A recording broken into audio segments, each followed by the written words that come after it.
ಆದ್ಯನ್ಗೆ ಏನಾಗಿದೆ ಅಂತನೂ ಗೊತ್ತಾಗ್ತಿಲ್ಲ.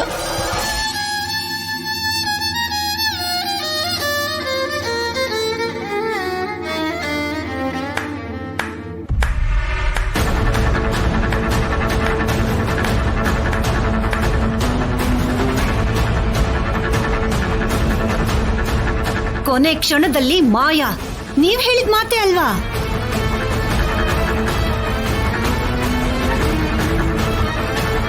ನೀವೆಲ್ರೂ ಸೇರ್ಕೊಂಡು ಆದ್ಯನ್ಗೂ ಸೀನುಗೂ ಮದ್ವೆ ಮಾಡಿಸ್ಬೇಕು ಅನ್ಕೊಂಡ್ರಿ. ಹಾಗಿದ್ದು ಚಾರುಗೂ ಸೀನುಗೂ ಹೇಗ್ ಮದ್ವೆ ಆಯ್ತು? ಕೊನೆ ಕ್ಷಣದಲ್ಲಿ ಚಾರುನ ಮಾಯಾ ಮಾಡ್ಬೇಕು ಅಂತ ನೀವ್ ಅನ್ಕೊಂಡ್ರೆ ಆದ್ಯ ಹೇಗ್ ಮಾಯಾ ಆದ್ಲು? ಅರ್ಥ ಆಗ್ತಿಲ್ಲ ಅಲ್ವಾ?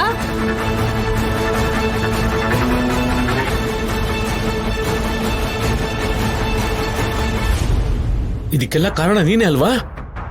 ಆದ್ಯನ ಮಾಯ ಮಾಡಿ ಚಾರು ಕತ್ತಿಗೆ ತಾಳಿ ಕಟ್ಟು ಹಾಗೆ ಮಾಡಿದ್ದು ನೀನೇ ಅಲ್ವಾ? ಹೌದು.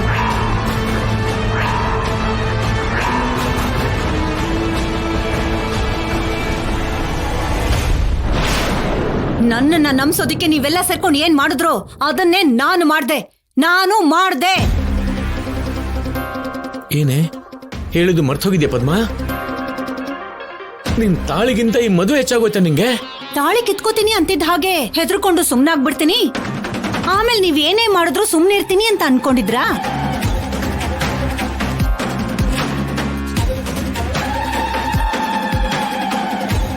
ನಾನ್ ಹೆದರ್ಕೊಂಡಿದ್ದು ನೀವೆಲ್ರೂ ನನಗ್ ಗೊತ್ತಿಲ್ದೆ ಇನ್ನು ಏನೇನ್ ಮಾಡ್ಬಿಡ್ತಿರೋ ಅನ್ನೋ ಭಯದಲ್ಲಿ.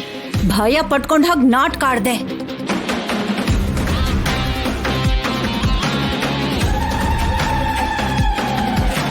ಅದನ್ನ ಸತ್ಯ ಅನ್ಕೊಂಡು ನನಗ್ ಕೇಳ್ಸೋ ಹಾಗೆ ನಿಮ್ ಪ್ಲಾನ್ ಅನ್ನು ಹೇಳಿದ್ರಿ. ಕೊನೆ ಗಳಿಗೆನಲ್ಲಿ ಚಾರುನ ಬದಲಾಯಿಸ್ತೀವಿ ಅಂತ ನಾನ್ ನಂಬೋ ಹಾಗೆ ಹೇಳಿ ದಾರಿ ಮಧ್ಯದಲ್ಲೇ ದೇವಸ್ಥಾನದ ಹತ್ರ ಚಾರುನ ಬದಲಾಯಿಸಿ ಆದ್ಯನ ಕರ್ಕೊಂಡ್ ಬಂದು ಮಂಟಪದಲ್ಲಿ ಕೂರ್ಸಿದ್ರಿ ಅಲ್ವಾ?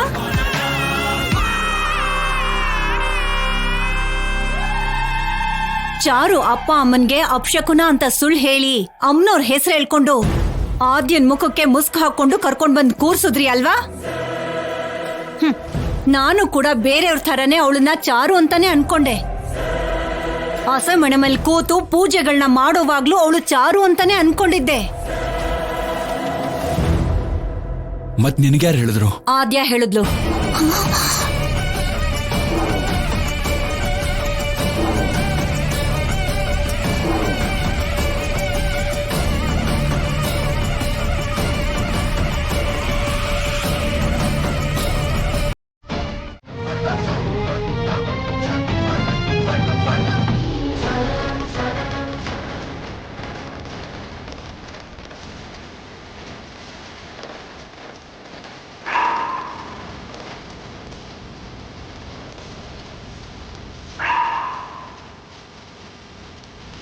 ಏನದ್ಕೆ ಏನಾಯ್ತು?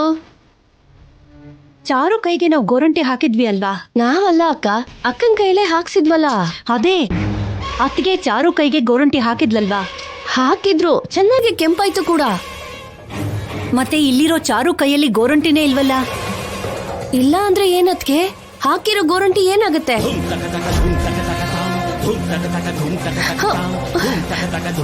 ಹೌದು ಅದ್ಕೆ, ಅವಳ ಕೈಲಿ ಗೋರಂಟಿ ಇಲ್ಲ. ನನ್ಗೂ ಅದೇ ಅನುಮಾನ ಪಾರ್ವತಿ. ನಾವು ರೂಮಲ್ಲಿ ಕಟ್ ಹಾಕಿರೋದು ಆದ್ಯನೇನಾ?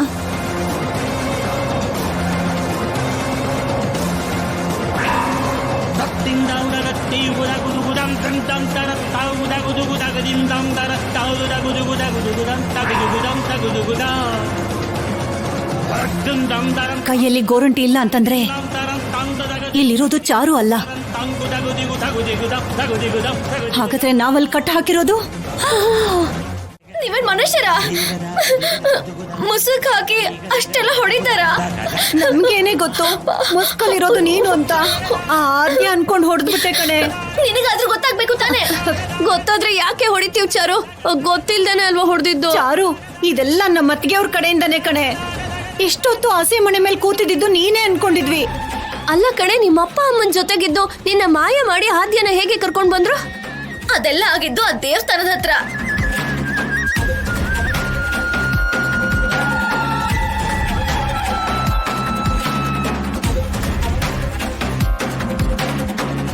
ಇಷ್ಟೆಲ್ಲ ಆಯ್ತು. ಅಯ್ಯೋ ಅಯ್ಯೋ ಅಯ್ಯೋ, ಎಲ್ರು ಸೇರ್ಕೊಂಡು ಏನೆಲ್ಲ ನಾಟಕ ಆಡಿದ್ದಾರೆ. ನಡೀರಿ ಅತ್ತೆ, ನಾನ್ ಬೇಡ ಅಂತೂ ಆದ್ಯನ್ ಜೊತೆ ಹೇಗ್ ಮದ್ವೆ ಮಾಡ್ತಾರೋ ನೋಡೋಣ, ಬನ್ನಿ ಬೇಗ. ಏಯ್, ನಿಂತ್ಕೊಳೆ ನಿಂತ್ಕೊಳೆ ನಿಂತ್ಕೊಳೆ. ಇನ್ನೂ ಇರು ಅಂತಿದ್ದೀರಲ್ಲ, ಯಾಕತ್ಗೆ? ಈಗ ಚಾರು ಮಂಟಪಕ್ ಬಂದ್ರೆ ಅಲ್ಲಿರೋದು ಆದ್ಯ ಅಂತ ಗೊತ್ತಾಗ್ಬೋದು. ಆದ್ರೆ ಆ ಆದ್ಯನ ಬೇಡ ಅಂತ ಚಾರುನ ಮದ್ವೆ ಮಾಡ್ಕೊಳಕ್ಕೆ ಸೀನು ಒಪ್ಕೊಳ್ಳಲ್ಲ. ಯಾಕೆ ಒಪ್ಕೊಳ್ಳೋದಿಲ್ಲ? ಮಾಡ್ಕೊಳಲ್ವೇ? ಮಾಡ್ಕೊಳಲ್ಲ. ಹಾಗ್ ಬದಲಾಯಿಸಿದ್ದಾರೆ ಅವನನ್ನ. ಅದಕ್ಕೆ ಅವರು ಮುಸ್ಕ್ ಹಾಕ್ಸಿ ಮೋಸ ಮಾಡಿ ಆ ಆದ್ಯನ್ನ ಅವನು ಕೊಟ್ಟು ಮದ್ವೆ ಮಾಡಿಸ್ಬೇಕು ಅಂತ ಹೇಗ್ ಅನ್ಕೊಂಡಿದಾರೋ ಹಾಗೆ ನಾವು ಮಾಡೋಣ. ಅಂದ್ರೆ ನಾನೇ ಏನೋ ಒಂದು ಮಾಡಿ ಆದ್ಯ ಮತ್ತೆ ರೂಮ್ ಒಳಗಡೆ ಹೋಗುವಾಗ ಮಾಡ್ತೀನಿ. ರೂಮ್ ಒಳಗಡೆ ಬಂದ ಆದ್ಯನ್ನ ನೀನ್ ಆಚೆ ಬರ್ದಿರೋ ಹಾಗೆ ಮಾಡಿ ಅದೇ ಮುಸ್ಕ್ ಹಾಕೊಂಡು ಆಸೆ ಮನೆಗೆ ನೀನ್ ಬಂದ್ ಕೂತ್ಕೋಬೇಕು. ತಾಳಿ ಕಟ್ಟದ ಮೇಲೆ ಅವ್ರಿಗೆ ಅರ್ಥ ಆಗ್ಬೇಕು ಮದ್ವೆ ಆಗಿರೋದು ಅವ್ರು ಅಂದ್ಕೊಂಡಿರೋ ಹಾಗೆ ಆದ್ಯನ್ ಜೊತೆ ಅಲ್ಲ, ನಿನ್ ಜೊತೆ ಅಂತ. ಸರಿನಾ? ಬಾ, ಮತ್ತೆ ಈ ಮುಸ್ಕು ಗುದ್ದಾಟ ಅಲ್ಲ, ಯಾಕತ್ತೆ? ಆಡ್ಬೇಕೆ? ಆಡ್ಬೇಕು. ಅವ್ರು ಆಡಿರೋ ಆಟನೇ ಅಲ್ವಾ ಇದೆಲ್ಲ. ಅವ್ರ ದಾರಿಲೇ ಹೋಗಿ ಅವರಿಗೆ ಏಟ್ ಕೊಡ್ಬೇಕು. ಬೇಡ ಅಂತ ನೀನ್ ಬಂದ್ರು ಮದ್ವೆ ನಿಲ್ಲತ್ತೆ ಹೊರತು ನಿನ್ ಜೊತೆ ಮದ್ವೆ ಮಾತ್ರ ಆಗಲ್ವೇ? ಅತ್ಗೆ ಹೇಳಿದ್ ಕೂಡ ನಿಜಾನೇ. ನೀನು ನಮ್ಮ ಅತ್ಗೆ ಹೇಳ್ದಾಗ ಮಾಡು. ನೀನ್ ಹೋಗಿ ಆದ್ಯನ್ ರೂಮ್ ಒಳಗಡೆ ಸೇರ್ಕೋ. ಆದಷ್ಟು ಬೇಗ ಆದ್ಯನ್ನ ರೂಮ್ ಒಳಗಡೆ ಬರೋ ಹಾಗೆ ಮಾಡ್ತೀನಿ. ಏನ್ ಮಾಡ್ತೀರಾ ಅತ್ಗೆ?